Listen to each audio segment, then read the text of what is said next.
For this course, I'm going to use Visual Studio Code, but you can use any code editor. To download Visual Studio Code, in the Google search engine, we write Visual Studio Code, Studio Code.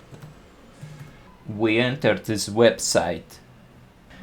We can download for the Windows, Linux, and Mac. Choose the operating system you have installed. Visual Studio Code.